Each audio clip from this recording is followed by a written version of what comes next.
সৃষ্টিকর্তা গাধাকে সৃষ্টি করার পর বললেন, তোর সারা জীবন কষ্ট করতে হবে, মানুষ তোকে নিয়ে বোঝা আনা নেওয়া করবে, তবে তোর মাথায় কোনো বুদ্ধি থাকবে না, তোর আয়ু দেওয়া হলো 50 বছর। এটা শুনে গাধা বলল, আমাকে দিয়ে মানুষ শুধু কষ্টই করাবে, আমার মাথায় কোনো বুদ্ধি থাকবে না, মানে সারাটা জীবন শুধু আমাকে কষ্টই করতে হবে, তাহলে আমি এত আয়ু দিয়ে কি করব, আমাকে বরং 20 বছর করে দিন। তারপর সৃষ্টিকর্তা রাজি হলো, তার 30 বছর কমিয়ে 20 বছর করে দিল। তারপর সৃষ্টিকর্তা কুকুরকে সৃষ্টি করে বলল, তুই হবি মানুষের সব থেকে বিশ্বস্ত বন্ধু, তবে তোকে মানুষের উচ্ছিষ্ট খেয়ে বেঁচে থাকতে হবে, তোর আয়ু দেওয়া হলো 30 বছর। কুকুর এটা শুনে বলে, আমার এত আয়ুর দরকার নেই, আমাকে বরং এটা কমিয়ে 15 বছর করে দিন। তারপর সৃষ্টিকর্তা তাকে 15 বছর কমিয়ে 15 বছর করে দিল।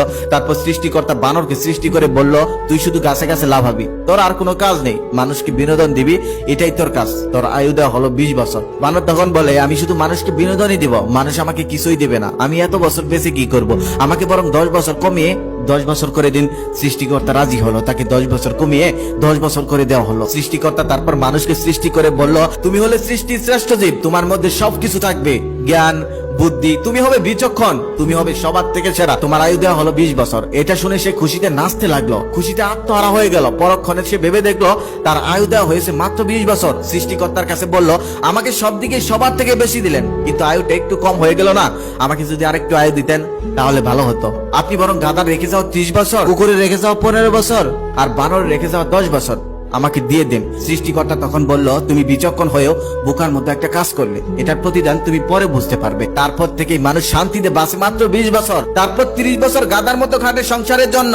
তারপর 15 বছর সন্তানের এগোরে ওগরে তাদের দেওয়া উচ্ছিষ্ট খেয়ে বেঁচে থাকতে হয়। আর বাকি 10 বছর সেই বানরের মতো একটা লাঠি হাতে নিয়ে নাতি নাতনিদের আনন্দ দিয়েই কাটিয়ে দিতে হয়। সেই বুড়িটা আজ মারা গেল। বুড়োটা বাস হয়ে থাকা চামড়ার মাঝে ছোট্ট বসে যাওয়া চোখ দুখানা দিয়ে দেখলো, চোখের কোণে 2 ফোঁটা জল ঝরে পড়লো। তারপর যেন একটা নাটকের সমাপ্তি হলো, আবার শুরু হলো নতুন নাটক। তার ব্যবহৃত জিনিসের ভাগাভাগি মেয়েদের মধ্যে, কেউ নিবে বালাজোড়া, কেউ নিবে চুরি, আবার কেউ নিবে শাড়িটা, বিছানার চাদর বানাবে। মনের বাজারে স্মৃতির দর কষাকষি করতে করতে সেটাও এক সময় মস্তিষ্কের কোন এক ফাঁক ফোকরে বিক্রি হয়ে গেল। বুড়োটা শুধু তাদের কাণ্ড কারখানা চেয়ে চেয়ে দেখে, যে যার সংসার থেকে একটা বোঝা নেমে গেল, যে যার মতো ব্যস্ত হয়ে পড়লো। বুড়োটা শুধু হাতের লাঠিখানা দিয়ে এদিক সেদিক পাচারি করে। সেদিন নাতনি এসে বলে গেল, দাদু দাদু, তুমি মরে গেলে তোমার লাঠিখানা আমার দিয়ে যেও, আমি খেলবো। উপাস থেকে বৌমা দৌড়ে এসে বলে, দাঁড়া, আজকে তোকে মেরেই ফেলবো, বলছি না এমন কথা বলতে নেই।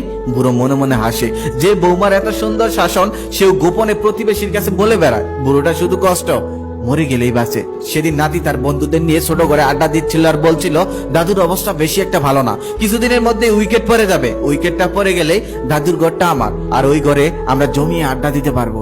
বুড়োটা আজ কারো বাবা নয়, বুড়োটা আজ কারো শ্বশুর নয়, বুড়োটা আজ কারো দাদু নয়, বুড়োটা আজকে শুধু একটা বোঝা।